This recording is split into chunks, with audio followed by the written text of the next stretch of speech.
The final day of the UnidosUS Conference is underway here in Chicago. It's an annual gathering of Latinos and allies working together to promote civil rights. Vice President Kamala Harris spoke to that mission. CBS 2's Sabrina Franza met with advocates about how they hope the federal government can help move their work forward.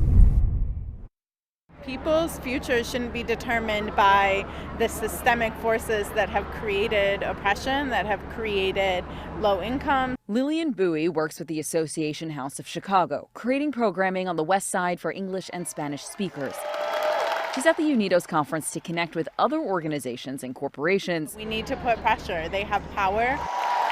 Those that share her vision of equality. Power of us is basically collaborating together, help us serve more of the community. Brenda Contreras traveled from Los Angeles to do the same. Helping them to feel more like in home when they come here. From the Southwest Side, Veronica Bonilla promotes healthcare equality, helps Spanish speakers register for benefits. And give them the security that we are really giving them the correct information. Their nonprofit's seeing more demand than ever with an influx of migrants seeking asylum in the United States. 11,000 in the city of Chicago since August of last year. To the Vice President of the United States, Kamala Harris. We hope that the Vice President today will be offering the full support of the federal government in tackling these unprecedented issues.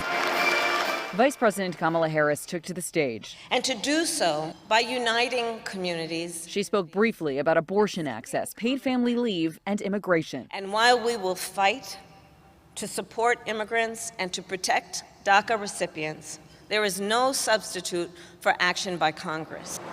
Stopping short of talking about the influx of migrants to Chicago and elsewhere, believing supporters with this message. Let us stand together, knowing when we fight, we win.